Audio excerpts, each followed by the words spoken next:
हमारा सब्जेक्ट है plant maintenance and material handling और हमने शुरू की हुई है यूनिट मटेरियल हैंडलिंग सिस्टम। तो मटेरियल हैंडलिंग सिस्टम के अंदर हम बात कर रहे थे सबसे पहले मटेरियल हैंडलिंग के बारे में लास्ट लेक्चर के अंदर, और हमने बात की थी प्रिंसिपल के बारे में कि जो हमारे बेसिक प्रिंसिपल होते हैं अबाउट मटेरियल हैंडलिंग, तो उनके बारे में बात की थी। आपको बताया था कि हमारे पास मोस्टली क्या होते हैं, 5 बेसिक प्रिंसिपल होते हैं मटेरियल हैंडलिंग के। कौन कौन से? सबसे पहले हमारे लिए रहेगा जो planning principle, second operative principle, third हमारा इक्विपमेंट प्रिंसिपल, फोर्थ रहेगा कॉस्टिंग प्रिंसिपल और लास्ट फिफ्थ हमारा रहेगा अदर प्रिंसिपल।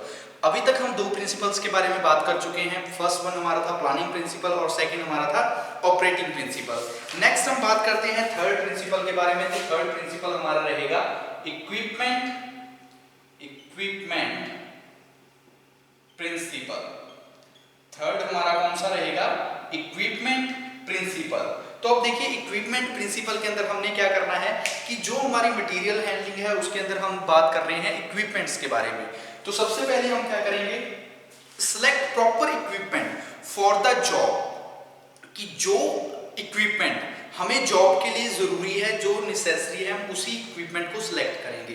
कि ऐसे नहीं है कि हम ये मटेरियल ये इक्विपमेंट भी उठा लिया, इस इक्विपमेंट को भी अपने पास रख लिया कि जब जरूरत हो उस अनुसार उठा लिया। नहीं, हम सिर्फ उन्हीं इक्विपमेंट को सिलेक्ट करेंगे जो हमें जरूरी है जॉब के लिए। तो फर्स्ट पॉइंट के अंदर हम क्या लिखेंगे, select equipment for job. First point क्या होगा, select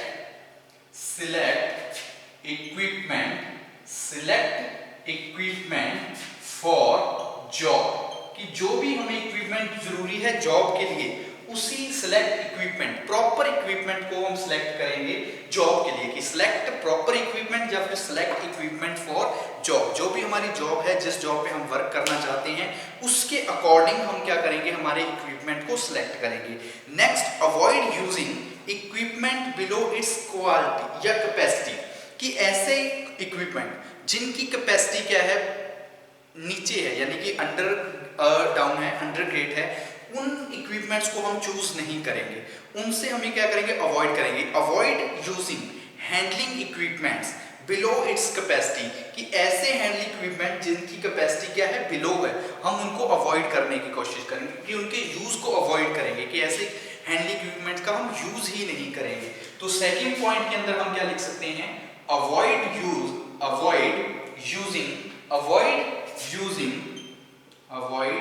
using material handling equipment या फिर हैंडलिंग इक्विपमेंट, यूजिंग हैंडलिंग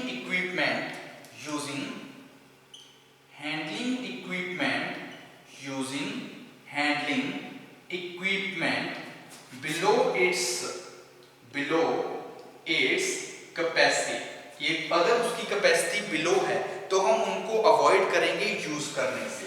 ठीक है, अवॉइड कैपेसिटी, कि बिलो इट्स कैपेसिटी, की कैपेसिटी क्या है, बिलो है, तो हम क्या करेंगे, अवॉइड करेंगे उन इक्विपमेंट्स को यूज करने से। नेक्स्ट है select the most flexible equipment, कि जो हमारा मोस्ट फ्लेक्सिबल इक्विपमेंट होगा हम उस इक्विपमेंट को सिलेक्ट करेंगे जॉब के लिए, वर्क करने के लिए। सिलेक्ट मोस्ट फ्लेक्सिबल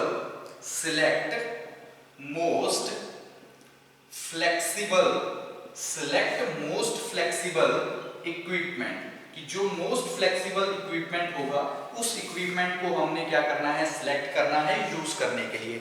नेक्स्ट है कि standardise the equipment and method, जितने भी हमारे मेथड्स हैं या फिर इक्विपमेंट्स हैं वो स्टैंडर्डाइज होने चाहिए, यानी कि स्टैंडर्ड के मुताबिक बने होने चाहिए। ऐसे नहीं है कि हम विदाउट स्टैंडर्ड किसी भी इक्विपमेंट का यूज कर रहे हैं, किसी जॉब को मेजर करने के लिए किसी मेथड का यूज कर रहे हैं विदाउट स्टैंडर्डाइजेशन। जितने भी हमारे प्रोडक्ट होते हैं, चाहे वो इंडस्ट्री के अंदर हो, मार्केट के अंदर हो, वो क्या होते हैं, स्टैंडर्डाइज प्रोडक्ट होते हैं, किसी स्टैंडर्ड के अकॉर्डिंग बने होते हैं। तो हमने क्या बात करना, fourth point, standardise the equipment and method. Standardise the equipment and methods, जो भी हमारे इक्विपमेंट्स हैं या मेथड्स हैं वो क्या होने चाहिए, स्टैंडर्डाइज होने चाहिए। लास्ट पॉइंट बात कर लेते हैं, coordinate the operation of material handling equipment. जितने भी हमारे मटेरियल हैंडलिंग ऑपरेशंस रहेंगे उनके अंदर कोऑर्डिनेट होना चाहिए, आपस में क्या होना चाहिए, कोऑर्डिनेशन होना चाहिए। तो ये किसके अंदर होते हैं? इक्विपमेंट प्रिंसिपल के अंदर, किसके अंदर? मटेरियल हैंडलिंग के अंदर।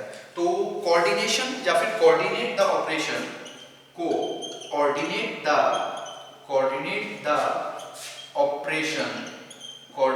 The operation of material handling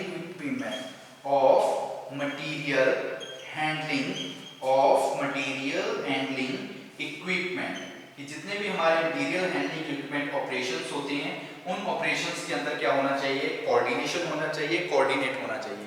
तो देखिए इक्विपमेंट प्रिंसिपल के अंदर क्या रहेगा? सबसे पहले select proper equipment for job, कि जो जॉब है उस जॉब के अकॉर्डिंग जो प्रॉपर इक्विपमेंट है उस इक्विपमेंट को हम सेलेक्ट करेंगे। सेकंड पॉइंट है avoid using handling equipment below its capacity, कि हमने अवॉइड करना है उन हैंडलिंग इक्विपमेंट को यूज करने से जो कैपेसिटी जिनकी क्या है? बिलो है।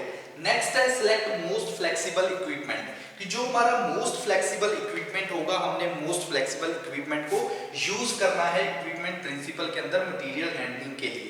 नेक्स्ट है standardise equipment and material methods, जितने भी हमारे मेथड्स होंगे या फिर हमारे इक्विपमेंट्स हैं वो होने चाहिए स्टैंडर्डाइज। विदाउट स्टैंडर्डाइज हम मेथड्स और इक्विपमेंट्स का यूज नहीं करेंगे हमारे मटेरियल हैंडलिंग के लिए।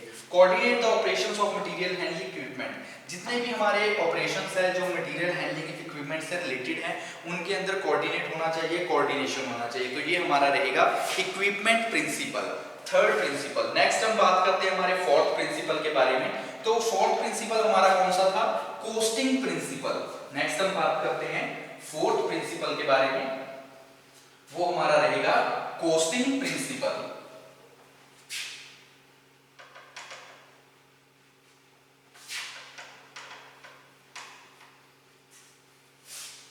ठीक है, नेक्स्ट हमारा है फोर्थ प्रिंसिपल, कौन सा है? Costing principal. फोर्थ हमारा कौन सा रहेगा? Costing principle. तो अब देखिए कोस्टिंग प्रिंसिपल के अंदर हम क्या लिख सकते हैं?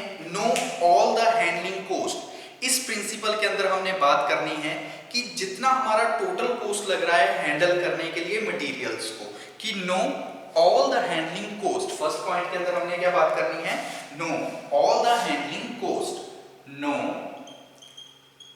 All the handling cost. First point के अंदर हम क्या बात करेंगे कि जो हमारा टोटल कोस्ट हो रहा है, ऑल नो, हमें जानना होगा, हम यहाँ पे फाइंड आउट करेंगे हमारे टोटल कोस्ट के बारे में जो हैंडलिंग के ऊपर लग रहा है। इसके अलावा select equipment for lowest overall handling cost, और हम सिलेक्ट करेंगे कि वो हमारे लोएस्ट कोस्ट हैंडलिंग इक्विपमेंट कौन से हैं जिनके ऊपर सबसे कम कोस्ट लग रहा है। कि select equipment for lowest overall handling cost, कि जो अगर हम ओवरऑल हैंडलिंग कोस्ट की बात करें तो लोएस्ट ओवरऑल हैंडलिंग कोस्ट किस पे लग रहा है, उस इक्विपमेंट को हम क्या करेंगे? सिलेक्ट करेंगे। तो सेकंड पॉइंट के अंदर हम क्या लिखेंगे? Select equipment for lowest overall handling equipment, lowest overall equipment या handling equipment, overall handling equipment, overall handling equipment. कि लास्ट पॉइंट के अंदर हमने क्या बात करनी है कि हमने उस इक्विपमेंट को सिलेक्ट करना है जो क्या है? लोएस्ट ओवरऑल हैंडलिंग इक्विपमेंट, जिसका क्या है? कोस्ट है। तो उसको हम क्या करेंगे? सिलेक्ट करेंगे कि overall lowest overall handling cost equipment या फिर हैंडलिंग कोस्ट, की जिसका कोस्ट क्या है? सबसे कम है, उस इक्विपमेंट को हमने क्या करना है? सिलेक्ट करना है। किसके अंदर? हमारा जो कोस्टिंग प्रिंसिपल रहेगा। तो देखिए कोस्टिंग प्रिंसिपल के अंदर दो पॉइंट होंगे। सबसे पहले know all the handling cost, कि सबसे पहले हमने जानना होगा कि जो हमारा टोटल कोस्ट लग रहा है हैंडलिंग के लिए। सेकंड पॉइंट उसके बाद select equipment for lowest overall handling cost, कि उस इक्विपमेंट को सिलेक्ट करना है जिसके अंदर, जिसके द्वारा क्या लग रहा है? सबसे कम कोस्ट लग रहा है हैंडल करने के लिए। कि लोएस्ट ओवरऑल हैंडलिंग कोस्ट, की जहां पे ओवरऑल जो कोस्ट है वो कम होगा, उस इक्विपमेंट को हम क्या करेंगे? सिलेक्ट करेंगे। तो ये हमारा रहेगा कोस्टिंग प्रिंसिपल। नेक्स्ट हम बात करते हैं फिफ्थ पॉइंट के अंदर। तो फिफ्थ हमारा प्रिंसिपल रहेगा अदर प्रिंसिपल। फिफ्थ पॉइंट की बात करते हैं तो फिफ्थ हमारा रहेगा अदर प्रिंसिपल्स। फिफ्थ है फिफ्थ पॉइंट हमारा होगा अदर प्रिंसिपल्स। अदर प्रिंसिपल, तो अब देखिए अदर प्रिंसिपल के अंदर हम क्या बात कर सकते हैं। सबसे पहले train workers in good handling techniques कि अदर प्रिंसिपल के अंदर हम क्या बात करेंगे कि सबसे पहले हमारे जो वर्कर्स हैं हमने उनको इस तरह से ट्रेन करना है कि वो अच्छी तरह से हैंडलिंग कर सके, जो भी हमारे इक्विपमेंट्स हैं उन इक्विपमेंट्स को अच्छी तरह से हैंडल कर सके, मटेरियल्स को हैंडल कर सके। इसलिए हम प्रॉपर ट्रेनिंग देंगे हमारे वर्कर्स को। वो किसके अंदर आएगा, अदर प्रिंसिपल के अंदर। तो फर्स्ट पॉइंट हम क्या लिखेंगे, train workers in good handling techniques. Train workers in good handling techniques, ताकि वो अच्छी तरह से गुड हैंडलिंग टेक्निक्स हैंडल कर सके, जो भी हमारा मटेरियल्स है उन मटेरियल्स को अच्छी तरह से हैंडल कर सके, उन टेक्निक्स को उनको जान सके। तो इसलिए हमारे वर्कर्स को हम क्या करेंगे, प्रॉपरली अच्छी तरह से ट्रेन करेंगे। सेकंड पॉइंट, सेकंड हमने क्या करना है कि passage way lighted and clear and clean, कि उस जो भी हमारा एरिया है, जिस एरिया से हमने मटेरियल हैंडल करना है, मटेरियल की मूवमेंट करवानी है, मटेरियल को स्टोर करना है, तो वो एरिया हमारा लाइटेड होना चाहिए, क्लीन होना चाहिए और क्लियर होना चाहिए। यानी कि पूरा रोशनी होनी चाहिए, साफ होना चाहिए और इससे अच्छा क्या होना चाहिए, पूरा साफ सुथरा होना चाहिए। तो उस कौन सा एरिया होना चाहिए, जिस एरिया से हम मटेरियल की पासेज करवा रहे हैं, मटेरियल हमारा पास कर रहा है, मूवमेंट हो रही है, स्टोरेज हो रही है। तो हमने क्या लिखना है कि passage way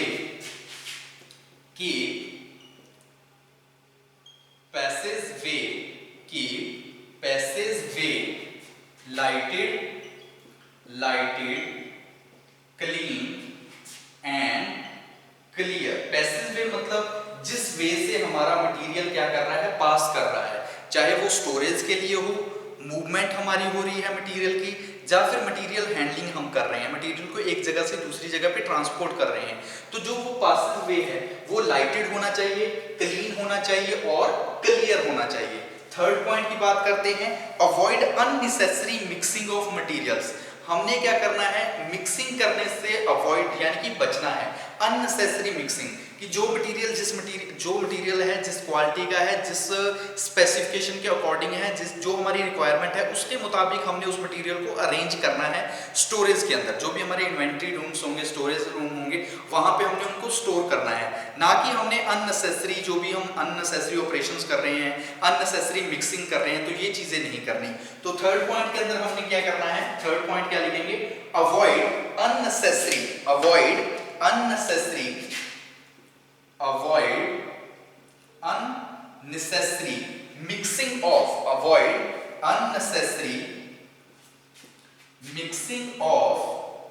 mixing of equipments या फिर मटेरियल्स। मिक्सिंग ऑफ मटेरियल्स कि जो मटेरियल की हम मिक्सिंग कर रहे हैं, अननेसेसरी मिक्सिंग कर रही है, उससे हमें बचना होगा।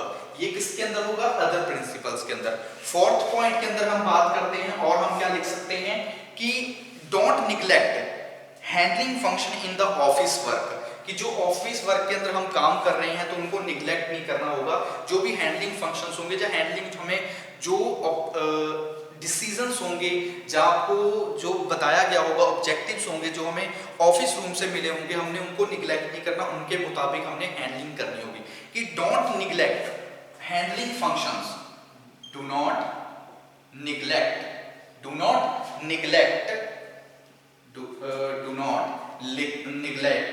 handling functions, do not neglect handling functions in the office work, कि ऑफिस वर्क के अंदर जो भी हमारे हैंडलिंग फंक्शंस होंगे उनको भी हमें निग्लेक्ट नहीं करना होगा। Functions in the office work, कि जो भी हमारे ऑफिस वर्क के अंदर फंक्शंस रहेंगे उन फंक्शंस को भी हम निग्लेक्ट नहीं करेंगे। इसके अलावा level parts container clearly regarding handling instructions, जितने भी हमारे लेवल होंगे, जो भी हमारे पार्ट्स होंगे या कंटेनर्स होंगे, उनके ऊपर लेवल्स वगैरह, इंस्ट्रक्शंस वगैरह हम क्या करेंगे, चिपका के रखेंगे, यानी कि उनके ऊपर इंस्ट्रक्शन लिखेंगे क्लियरली कि क्या चीज़ है, कौन कौन से इंस्ट्रक्शंस है, किस प्रोसीजर क्या है, किस तरह से हमने इसको स्टोर करना है, कहाँ पे रखना है। तो सारी जो इंस्ट्रक्शंस होगी वो इंस्ट्रक्शंस हम क्या करेंगे, लेवल करेंगे, यानी कि जो भी हमारे कंटेनर्स होंगे उन कंटेनर्स पे हम क्या करेंगे, इंस्ट्रक्शन लगाएंगे। तो थर्ड पॉइंट, फिफ्थ लिखेंगे कि क्या लिखना है, लेवल पार्ट्स, लेवल पार्ट्स यानी कि जो भी लेवलिंग है वो हम करेंगे, level parts, level parts containers clearly, containers clearly, containers clearly, containers clearly regarding instruction, जो भी इंस्ट्रक्शंस है रिगार्डिंग हैंडलिंग इंस्ट्रक्शन, कि हमने उस मटेरियल को किस तरह से हैंडल करना है, वो सारी इंस्ट्रक्शंस क्या कहाँ पे होनी चाहिए, जो कंटेनर्स होगा उसके ऊपर क्लियरली रिगार्डिंग, यानी क्लियरली इंस्ट्रक्शंस होनी चाहिए, लेवल पार्ट्स लगे होने चाहिए कि हमने किस तरह से हमारे जो मटेरियल है उसको हैंडल करना है। तो ये हमारी रहेंगे यहाँ पे प्रिंसिपल ऑफ मटेरियल हैंडलिंग। तो आपको बताया था 5 तरह के हमारे बेसिक प्रिंसिपल रहेंगे, 5 types of basic principle of material handling, in which first one is, जो हमारा रहेगा सबसे पहले planning principle, second is operating principle, third हमारा रहेगा इक्विपमेंट प्रिंसिपल, फोर्थ हमारा जो हमने किया था कोस्टिंग प्रिंसिपल, और फिफ्थ हमारा रहेगा अदर प्रिंसिपल। 4 प्रिंसिपल्स उनके बारे में हमने बात की। फिफ्थ प्रिंसिपल्स हमारा दिस अदर प्रिंसिपल के अंदर हमने क्या बात की कि सबसे पहले train worker in good handling techniques, जो भी हमारे वर्कर्स हैं उनको हमने इस तरह से ट्रेन करना है ताकि वो अच्छी तरह से हैंडलिंग टेक्निक्स को जान सके। सेकंड है कि पैसेजवे लाइटेड, क्लीन एंड क्लियर, जो भी हमारा पैसेजवे है जहां से मटेरियल की मूवमेंट हो रही है, मटेरियल की ट्रांसपोर्टेशन हो रही है, वो एरिया हमारा क्लियर होना चाहिए, क्लीन होना चाहिए और लाइटेड होना चाहिए। नेक्स्ट है avoid unnecessary mixing of material, unnecessary mixing of material से हमें बचना होगा, अवॉइड करना होगा। Do not neglect handling function in the office work, कि जो हमारे ऑफिस वर्क के अंदर हमारे फंक्शंस हैं, हैंडलिंग फंक्शंस, उनको भी हमें निग्लेक्ट नहीं करना होगा। लास्ट है level parts container clearly regarding handling instructions, जितने भी हमारे कंटेनर्स हैं उनके अंदर लेबलिंग हम वगैरह करेंगे कि हमने किस तरह से हमारे मटेरियल को हैंडल करना है, पूरी हैंडलिंग की जो इंस्ट्रक्शंस होंगी वो इंस्ट्रक्शंस हम क्या करेंगे उसके ऊपर लगाएंगे। ये हमारा रहेंगे अदर्स प्रिंसिपल। तो ये हमारे थे बेसिक 5 प्रिंसिपल्स, किसके बारे में, जो भी हमारी प्रिंसिपल ऑफ है मटेरियल हैंडलिंग के अंदर। नेक्स्ट हम बात करते हैं types of material handling equipments के बारे में, कि जो भी हमारे मटेरियल हैंडलिंग इक्विपमेंट्स हैं, कि ऐसे कौन कौन से इक्विपमेंट हैं जिनके द्वारा हम मटेरियल हैंडल करते हैं। तो उन मटेरियल्स के बारे में बात करते हैं, उनके यूज के बारे में बात करेंगे, कहाँ पे उन इक्विपमेंट्स का यूज करते हैं, उनकी एडवांटेज और डिसएडवांटेज के बारे में भी बात करेंगे। तो शुरू करते हैं। तो क्या रहेगा हमारा types of material handling equipments. Topic क्या होगा हमारा, types of material handling equipments, types of material handling equipments, types of material handling equipments. तो मेनली हमारे पास 3 तरह के मटेरियल हैंडलिंग सिस्टम रहेंगे। सबसे पहले हमारा जो होगा वो क्या होंगी, वो होंगी कन्वेयर। सबसे पहले हमारे पास क्या रहेंगी, कन्वेयर्स। जो भी हमारी कन्वेयर्स होती हैं उनका हम यूज करते हैं। फर्स्ट हमारे कौन सा रहेगा, कन्वेयर, कि कन्वेयर बेल्ट हो गई, कन्वेयर बेल्ट है, रोलर कन्वेयर होते हैं, पाइपलाइन कन्वेयर होते हैं, मोनोरेल होती है। तो ये सारे किसके अंदर आते हैं, कन्वेयर्स के अंदर, जिनका हम यूज करते हैं मटेरियल हैंडलिंग के लिए, यानी कि इक्विपमेंट के रूप में हम यूज कर रहे हैं मटेरियल को हैंडल करने के लिए। कौन से होंगे, सबसे पहले हमारे पास आ जाएगा कन्वेयर। सेकंड हमारे पास रहेंगे क्रेन्स एंड होसेस। सेकंड हो गए हमारे पास cranes and hoses. Third number पे जो हमारे पास आएंगे वो होंगे हमारे इंडस्ट्रियल ट्रक। जो हमारे इंडस्ट्रियल ट्रक होते हैं उनके बारे में बात करें, थर्ड हमारे पास क्या होंगे, इंडस्ट्रियल ट्रक्स। थर्ड हमारे पास क्या रहेंगे, इंडस्ट्रियल ट्रक। तो ये 3 इक्विपमेंट्स होते हैं जिनकी सहायता से हम क्या करते हैं, मटेरियल हैंडलिंग करते हैं। तो मटेरियल हैंडलिंग के अंदर conveyor, cranes and hoses, industrial truck. तो सबसे पहले हम यहाँ पे बात करते हैं कन्वेयर्स के बारे में। फर्स्ट हम बात करेंगे कन्वेयर्स के बारे में कि कन्वेयर्स क्या होती है, कहाँ पे इनका यूज करते हैं, क्या इनकी एडवांटेज है, क्या इनकी डिसएडवांटेज है। तो देखिए कन्वेयर्स क्या होती है कि they primary perform the movement of uniform load, यानी कि ये क्या करते हैं, इनका जो प्राइमरी वर्क होता है जब भी हम कन्वेयर्स का काम करते हैं, इनका काम क्या है, मूवमेंट करवाने की, perform the movement of uniform load between fix position या फिक्स पॉइंट, कि एक मान लीजिए ये एक फिक्स पॉइंट है, इस पॉइंट से इस पॉइंट तक एक यूनिफॉर्म लोड को मूवमेंट करवानी। एक यूनिफॉर्म लोड की मान लीजिए वो 5 टन लोड है, तो 5 टन लोड को मूवमेंट करवाना, ए पॉइंट से बी पॉइंट तक मूवमेंट करवाना यूनिफॉर्म लोड के ऊपर। लोड भी हमारा कौन सा है, यूनिफॉर्म लोड है। तो उसके लिए जो हम यूज कर रहे हैं तो वो हमारी रहती है conveyors. They reduce handling to large extent, जो लार्ज एक्सटेंट है उस हैंडलिंग को रिड्यूस कर देती हैं हमारी कन्वेयर्स। तो देखिए कन्वेयर्स के अंदर हमने क्या बात की कि कन्वेयर क्या है, द प्राइमरी परफॉर्म, जब सिंपली लिख सकते हैं, they perform the movement of uniform load between fix point, fix point कि दो फिक्स पॉइंट के बीच में यूनिफॉर्म लोड की मूवमेंट करवाने के लिए हम जिस डिवाइस का यूज कर रहे हैं, जिस पार्ट का यूज कर रहे हैं, जिस इक्विपमेंट का यूज कर रहे हैं, उस इक्विपमेंट को हम बोलते हैं कन्वेयर। वो हमारा इक्विपमेंट क्या कहलाता है, कन्वेयर। तो हम यहाँ पे लिख सकते हैं कन्वेयर के बारे में कि क्या लिखेंगे, दे परफॉर्म द, या फिर they perform the movement of uniform load, they perform the movement of, they perform the movement of uniform load, they perform the movement of uniform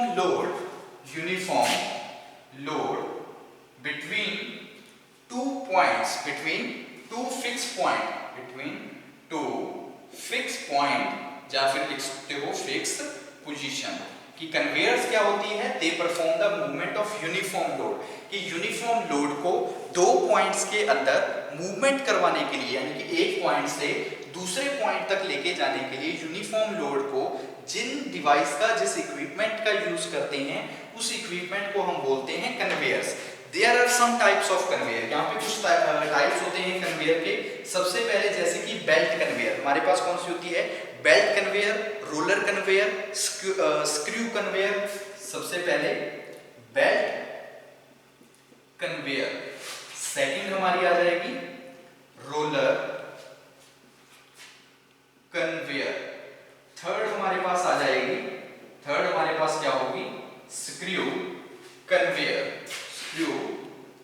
conveyor, fourth number पे हमारे पास आ जाएगी pipeline conveyor, fourth हमारी कौन सी रहेगी, pipeline conveyor. Fifth number पे जो हमारे पास रहेगी वो हमारी आ जाएगी मोनोरेल, उसको हम क्या बोलते हैं, मोनोरेल। ये भी क्या है, एक तरह से कन्वेयर है जिसका हम यूज करते हैं, इसलिए मटेरियल को हैंडल करने के लिए। ये सारे हमारे क्या हैं, इक्विपमेंट्स है, किसके अंतर्गत आएंगे, ये आएंगे हमारे जो कन्वेयर्स होंगी। और लास्ट है हमारी ट्रॉली कन्वेयर्स, लास्ट हमारी रहेगी ट्रॉली कन्वेयर्स एक्सेट्रा। तो ये हमारे क्या रहेंगे कुछ कन्वेयर्स, और कन्वेयर्स के आगे क्या आ जाएंगे, टाइप्स। तो एक बार देख लीजिए इसके बारे में। नेक्स्ट हम बात करते हैं यूज के बारे में कि कहां-कहां पे यूज करते हैं। तो कन्वेयर में हमने क्या लिखा कि they perform the movement of uniform load between two fix point, कि कन्वेयर का हम यूज किस लिए करते हैं, जो कन्वेयर का हम यूज करते हैं मूवमेंट करवाने के लिए, यूनिफॉर्म लोड की एक पॉइंट से दूसरे पॉइंट तक मूवमेंट करवाने के लिए यूनिफॉर्म लोड की हम यूज करते हैं जिस इक्विपमेंट का, उस इक्विपमेंट को हम बोलते हैं कन्वेयर्स। टाइप्स ऑफ कन्वेयर के अंदर belt conveyor, roller conveyor, screw conveyor, pipeline conveyor, और इसके अलावा और हमारे पास क्या रहेंगे, मोनोरेल और ट्रॉली कन्वेयर। ये सारे हमारे क्या होंगे, कन्वेयर्स के टाइप। नेक्स्ट हम बात करते हैं यूज ऑफ कन्वेयर के बारे में, कि जो कन्वेयर है, कन्वेयर्स का हम यूज कहां पे कर सकते हैं, इसलिए हम कौन-कौन सी इंडस्ट्रीज के अंदर किस वर्क को परफॉर्म करवाने के लिए हम कन्वेयर्स का यूज करते हैं। तो नेक्स्ट बात करते हैं यूज ऑफ कन्वेयर। जैसे सिंपल लिख सकते हो यूज या फिर एप्लीकेशन, कि कन्वेयर्स का हम कहां पे यूज कर सकते हैं। तो सबसे पहले लोड्स आर यूनिफॉर्म, जहां पर भी यूनिफॉर्म लोड होगा उस यूनिफॉर्म लोड के मटेरियल को हैंडल करने के लिए हम जिस इक्विपमेंट का यूज करेंगे उस इक्विपमेंट को हम बोल देंगे कन्वेयर। कि load are uniform, loads are uniform, जहां पर भी लोड यूनिफॉर्म होगा वहां पे हम किसका यूज करेंगे, वहां पे यूज करेंगे हमारे कन्वेयर्स का। इसके अलावा मटेरियल मूव कंटिन्यूसली, जहां पर भी हमारा मटेरियल कंटिन्यूसली मूव कर रहा होगा तो वहां पे भी हम यूज करेंगे कन्वेयर्स का। Material moves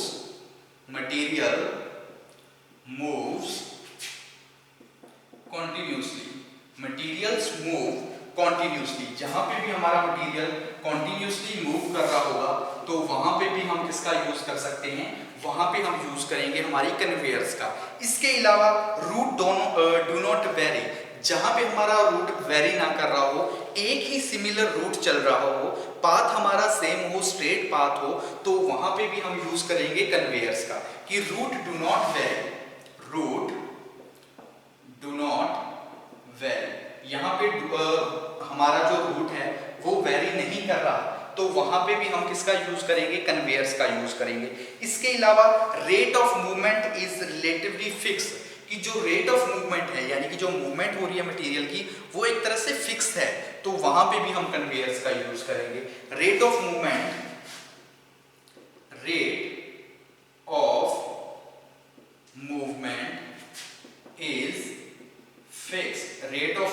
is fix. Next हम बात करते हैं तो movement is from one point two another point, जहां पे हमने मूवमेंट करवानी है एक पॉइंट से दूसरे पॉइंट के अंदर तो वहां पे भी हम कन्वेयर्स का यूज करेंगे। Movement from one point two another point, movement from one point two another point, जहां पर हम एक पॉइंट से दूसरे पॉइंट के अंदर मूवमेंट करवा रहे हैं हमारे पार्ट्स की, मटेरियल की, तो वहां पे भी हम किसका यूज करेंगे, वहां पे हम यूज करेंगे कन्वेयर्स का। तो देखिए type of material handling equipments के अंदर हम बात कर रहे हैं कि 3 तरह के हमारे इक्विपमेंट्स रहेंगे जिनका हम यूज करेंगे मटेरियल हैंडलिंग करने के लिए। कौन कौन से फर्स्ट हमारा रहेगा कन्वेयर्स, सेकंड होगी क्रेन एंड होसेस और लास्ट हमारा रहेगा इंडस्ट्रियल ट्रक्स। सबसे पहले हम बात कर रहे हैं कन्वेयर के बारे में। तो कन्वेयर आपको बताया कि कन्वेयर का हम यूज किस लिए करते हैं, जो भी एक यूनिफॉर्म लोड होता है, यूनिफॉर्म लोड की मूवमेंट करवाने के लिए फिक्स पोजीशन पे एक फिक्स पॉइंट तक, एक पॉइंट से दूसरे पॉइंट तक जो कि फिक्स पॉइंट है, उन पॉइंट्स पे यूनिफॉर्म लोड की मूवमेंट करवाने के लिए हम जिस इक्विपमेंट का यूज कर रहे हैं उस इक्विपमेंट को हम बोलते हैं मटेरियल हैंडलिंग कन्वेयर्स, यानी कि मटेरियल हैंडलिंग इक्विपमेंट कन्वेयर बोलते हैं, जिनका हम यूज करते हैं यूनिफॉर्म लोड की मूवमेंट करवाने के लिए फिक्स पॉइंट्स तक। इसके अलावा हमने क्या बात की कि जो हमारी कन्वेयर्स होती है वो आगे फर्दर टाइप्स की होती हैं, जिसके अंदर हमने बात की बेल्ट कन्वेयर के बारे में, स्क्रू कन्वेयर के बारे में, roller conveyor, pipeline conveyor, monorail और ट्रॉली कन्वेयर। ये सारे हमारे क्या हैं, कन्वेयर्स के आगे फर्दर टाइप्स है। यूज की हम बात कर रहे हैं तो यूज कहाँ पे, लोड आर यूनिफॉर्म, जहां पर भी हमारा लोड यूनिफॉर्म होगा वहां पे हम कन्वेयर्स का यूज करेंगे। मटेरियल मूव्स कंटिन्यूस, मटेरियल हमारा कंटिन्यूसली मूव हो रहा है, हम यूज करेंगे कन्वेयर्स का। रूट डू नॉट वेरी, हमारा रूट है वो वेरी नहीं कर रहा तो हम यूज करेंगे कन्वेयर्स का। Rate of movement is fix, जहां पर भी रेट ऑफ मूवमेंट हमारी फिक्स है वहां पे हम यूज करेंगे कन्वेयर्स का। इसके अलावा movement from one point two another point, एक पॉइंट से दूसरे पॉइंट तक अगर हमने मूवमेंट करवानी है मटेरियल की तब भी हम किसका यूज करेंगे कन्वेयर्स का। तो आज के इस लेक्चर के लिए इतना काफी। नेक्स्ट लेक्चर में हम बात करेंगे क्रेन एंड होसेस के बारे में, इंडस्ट्रियल ट्रक्स के बारे में, और जो हमारी कन्वेयर्स हैं इनकी एडवांटेज डिसएडवांटेज के बारे में कि क्या एडवांटेज है क्या डिसएडवांटेज है, तो इनके बारे में हम बात करेंगे हमारे नेक्स्ट लेक्चर में।